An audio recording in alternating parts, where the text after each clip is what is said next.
My name is Joe W. I'm an alcoholic. I only got drunk once for 30 years. I'd like to congratulate the birthday people and thank Brad for tracking me down and being a little persistent. Came up with several very good excuses to get out of this, but here I am. And welcome to the newcomers, who I'm mainly talking to tonight. If you're new here,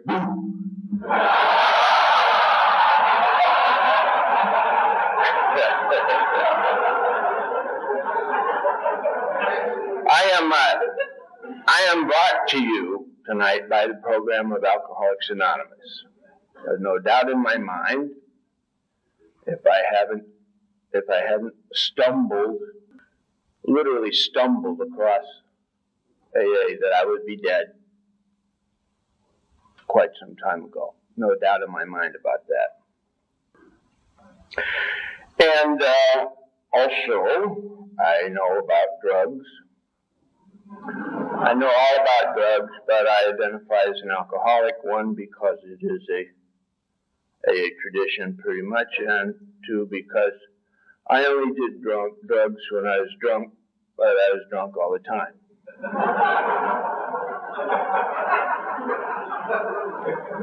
And I was. I had a 30-year run. I never really thought about it until I got in the program, but I suppose I'm from an alcoholic family. My grandmother was an alcoholic, both my parents, brothers, aunts, uncles, and cousins. It occurred to me that my entire family's been rip-roaring drunk for the last 500 years, probably.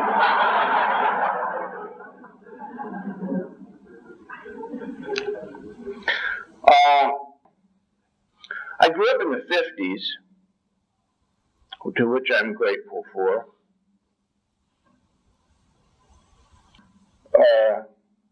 Period of time there growing up where I was sober. And the 50s were really different, you know. Everybody was really dumb, and I fit right in. My parents were dumb. Everybody was dumb. We didn't have cell phones or cable TV or any of that stuff. Didn't have drugs. I was very fortunate. There were no drugs in my high school. If there had been drugs, I'd still be in high school, I'm pretty sure.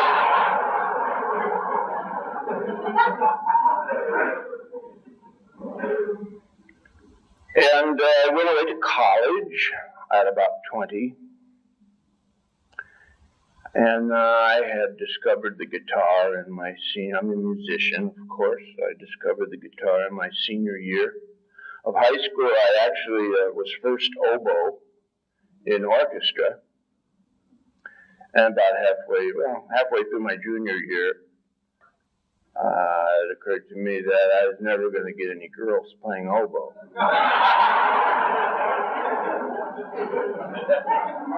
So I picked up guitar right about the time that the Beatles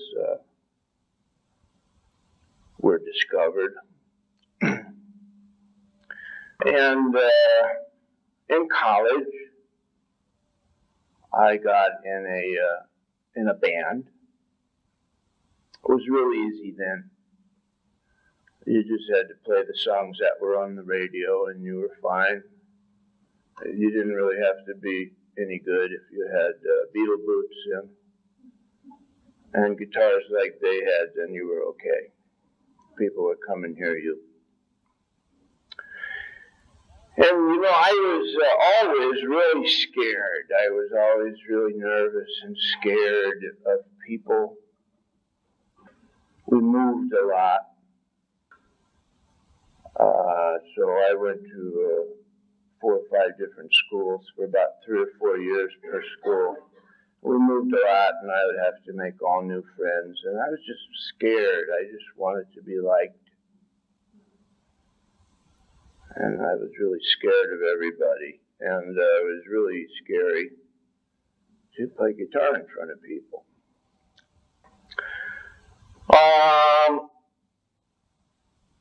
In college, I started drinking beer. Not really till I was about 18 or 19 did I really get into alcohol. And I liked it. I liked it a lot. Also, I reckon, as far as I can tell, I have adult attention deficit. I always have. My son has it, and in trying to raise him, I recognize so many things in me that I went through growing up. And they didn't know about it in the 50s.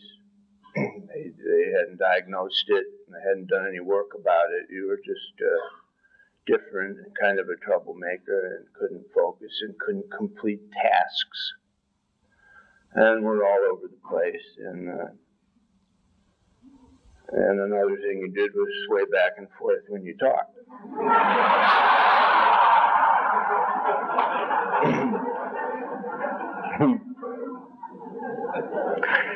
So, alcohol made me feel more confident. And I was a happy drunk. I was fun to be around. And I had the courage to get up in front of you, even though I really was a horrible guitar player. And I had the courage to get up in front of you and perform. And also,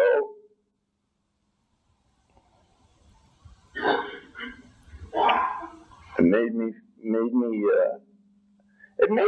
able a little bit. It took the edge off the attention deficit. It was an attempt to self-medicate. Looking back, it really did for some reason. It made me able to focus and I was able to work at things if I drank in moderation. Looking back, it really was an attempt to self-medicate because I didn't understand why my brains were all over the place. So I drank and then discovered the wonderful world of drugs. Of course, back then was when we had good drugs.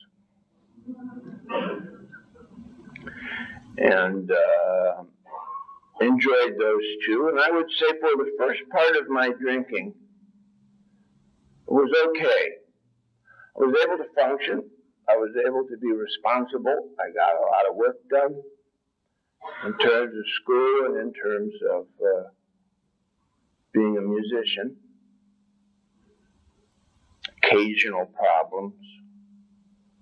But for the first part of my drinking, things were good. And I enjoyed it. And let's see. Eventually got into a band that was pretty well prominent in the Midwest. Word of mouth. And we were noticed by a record company. And at about the age of 21 or 22, I was able to record an album. And that came out and did pretty good for a first album. And I did that under the influence of drugs and alcohol. And so what happened was I achieved an amount of success using drugs and alcohol. And I made the mistake of deciding that was the winning formula for me. It never occurred to me that it probably would have been more in tune had I not been drinking and doing drugs. But I was young and naive, and I really did. I really made the mistake. I thought those were tools that I could use as a creative person, and became mentally dependent on writing songs high and drinking before I played. Couple things. My peer group in the 70s all drank. We had partied pretty darn good. And we were kind of stereotyped. You know, musicians were wild and crazy and partied. It was nothing really wrong with it. It was generally accepted that musicians did that. And so, you know, it was okay. The other thing is that I had this great justification that to be creative in history, creative people have always wanted to explore the full range of emotion. You know, could Jimi Hendrix have played like that if he wasn't out of his mind on acid? Probably not. You know, could Ernest Hemingway have written like that if he was an alcoholic? Probably not. It never occurred to me that all those people were dead.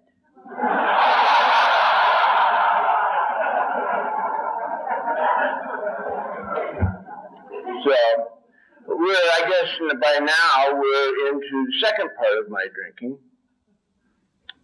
in which gradually I became dependent on alcohol, switched over to hard stuff, mostly due to my English friends who drank brandy and ginger ale by the bathtub full. And I started having problems. In other words, I was drunk a lot in public.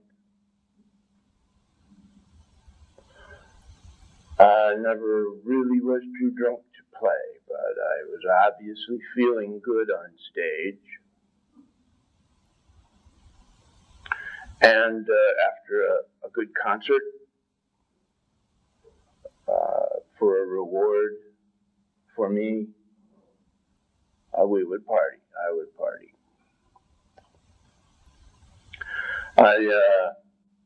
Like I say, was drunk a lot, and the focus came off some white wine before the show to feel a little loose and feel a little braver and be able to focus. The focus came off using the alcohol as a self-medication in moderation. I gradually lost my perspective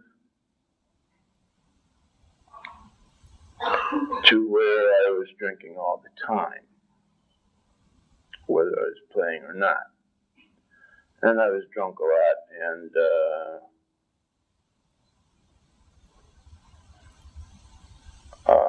let's see. In time, I'm trying to think where I was. Well, there was a good 10 years there like that. More and more, I had a reputation of being a little too crazy. Really fun, but a little bit too crazy.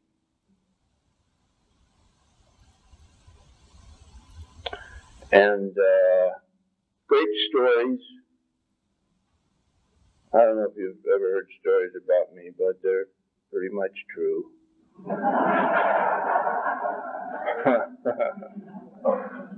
I was really good friends with the drummer of The Who, Keith Moon, and I ran with him for quite some time. He taught me the finer arts of blowing up hotel rooms and Stuff like that, which I don't do anymore, but I do know how.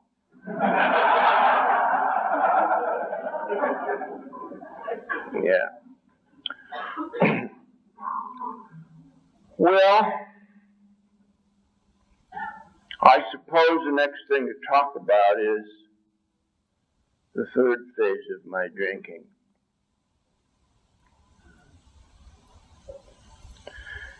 And I ended up with a nice little combination, which was vodka. Of course, I drank anything all the time, but drink of choice was vodka. And very fond of cocaine and Camel Lights.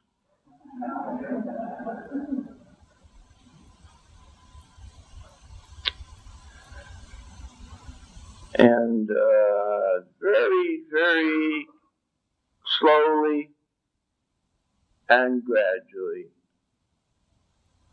I burned bridges. I started really not to be able to perform well.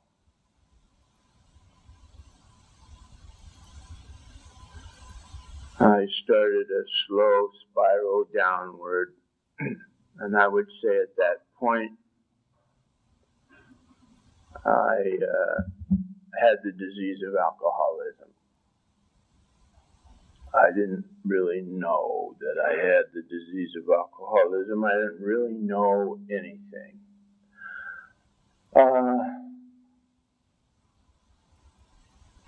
I got to backtrack real quick and say that in the second part of, well, no, I don't. No, never mind. Never mind. So, I burned bridges. I didn't get along with anybody. I gradually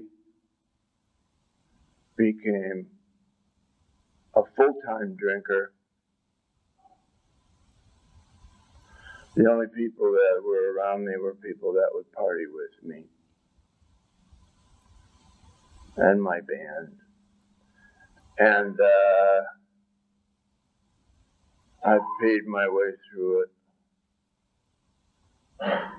gradually starting to run out of money, but a functioning alcoholic is an alcoholic who has enough money to buy another drink. Pretty much. And I did that for a long time. And with horrible hangovers. And the creative process pretty much ground down. And I started hanging out with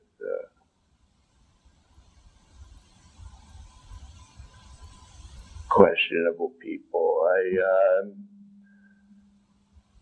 all of a sudden wasn't really asked to play on people's albums anymore, and record companies weren't really interested in me. And I still didn't see it.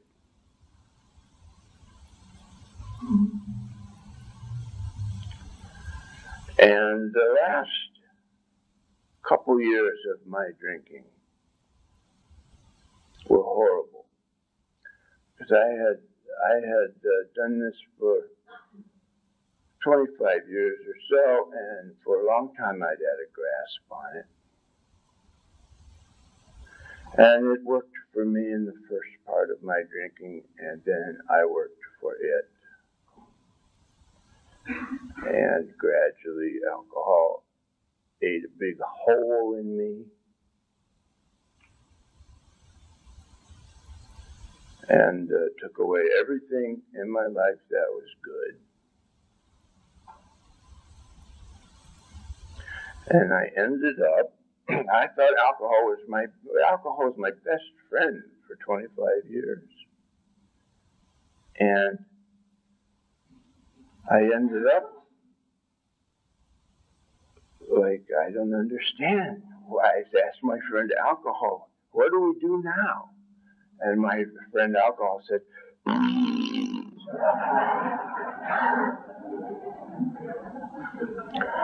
but you know what? I could not stop. I could not stop. If I was awake, I was drunk. I was drinking. The worst thing that could happen to me was that I would run out of alcohol and would have to wait, or cocaine, and would have to wait until the stores opened. One time I was in a place and I ran out of alcohol and didn't have any, and I was freaking out. Man, I was freaking out. And I got this idea. I went to, you couldn't get any alcohol, the liquor stores were closed. I went and I found a hotel that had mini bars, and I rented 4 rooms.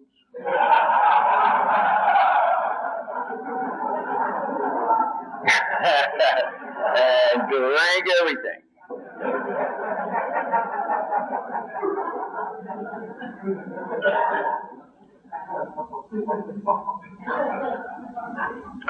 And gradually I became violent. And gradually I became a really bad person, not fun to be with. People didn't really want to be with me anymore. So I ended up at home and I drank alone. And like I say, the last couple years were so terrifying because I knew that I was really sick. And I knew I was going down fast, really faster than the first 25 years. The last couple of years were just ridiculously demoralizing, all that stuff. And I couldn't stop. I could not stop. Couldn't keep it down. And still drank. Didn't live anywhere. Had sores all over my face. Never washed. Same clothes. Threw up a lot.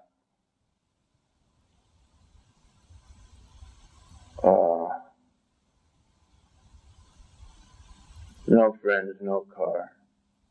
Had pretty much spent all my money. And I turned in. I ended up, as I like to say, a godless, hateful thing. That's how I came in. And I never dreamed that I could be sober. I didn't want to be sober. I didn't know what sobriety was. I hadn't been sober in 30 years. Didn't want to know about it. But I didn't know what else to do. I came in, I went in and stopped drinking, and basically I intended to change socks, get some people off my back, gain a little weight, and get back my focus, and be able to go out and moderate some more. That's how I came in. That's the only thing that I knew to do.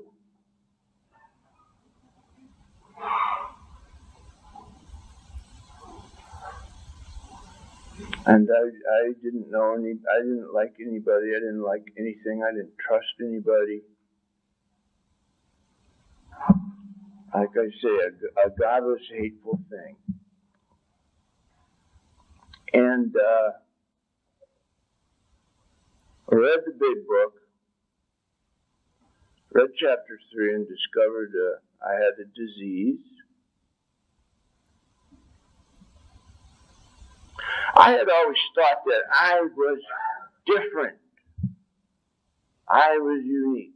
I was special and different. And you didn't understand.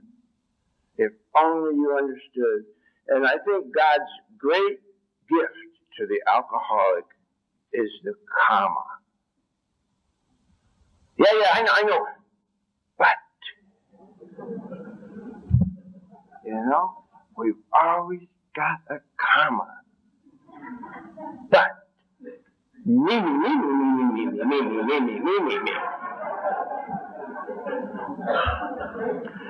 So I thought, when things went good, it was my careful planning that caused that. When things went bad, it's because you didn't listen. Simple as that. And I thought I was different, unique, and I felt very, very alone. And I couldn't believe that somebody wrote this book about me, and they didn't even know me. Pretty astounding. And the thing that scared me a lot was in the beginning of the book, in the doctor's opinion, the doctor says there is no medical help for the alcoholic. There is no medical help. There is no cure. Never has been. In all written history, there's never been a cure for alcoholism until AA. I'd like to say real quick, when they at the end of the century, they made a list of 100 most amazing things that happened last century, and it baffles me that AA wasn't one of them. Because we never had any hope until then. Anyway, I stuck around. I went to some meetings. Didn't like it. Read the big book. Started working the steps. And I began to stack up consecutive days of sobriety. And I realized that if you can stack up consecutive days of sobriety, things get better. And my sponsor said that's God working in your life. And I went to meetings, and I met other alcoholics, and I met guys with a lot of time that had a sense of humor, and they didn't have to drink. My God, they didn't have to drink because I had to. I could not stop. And I wanted that so much. So I hung out with them. And I learned their stories. And I realized that I am just another drunk. I'm not special. Just another drunk. And for the first time in my life, I felt like I truly belonged somewhere. And I stuck around. And I had what the book says, a profound spiritual awakening. I made a commitment to God, and I turned my life and my will over to God. And gradually, one day at a time, He started to give me my life back. And there's no doubt in my mind that there is a God, because I'm here. And eventually, the craving, the obsession went away, which I never thought possible.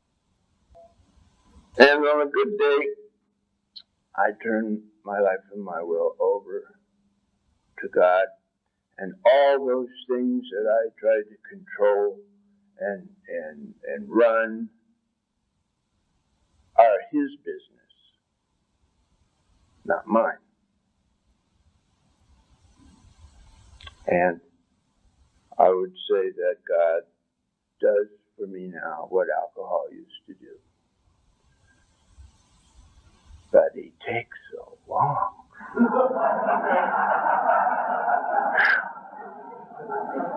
It's maddening. If you're new, man, you're used to self-medicating. You're used to, I know how to fix it. Bang. I'm drunk, it's fixed. And you gotta slow down. You gotta slow down. To God, the way God runs things, it's a lot slower. And, I get, things get going good for me. I get busy, things get going good, and I'm doing really good. I stop having conscious contact with my higher power. Start missing meetings. So easy to do. And all of a sudden I don't like anything. And everybody's a jerk. It's so important, that conscious contact with your higher power. In this day and age, there's so much material stuff going on. It's so easy to get into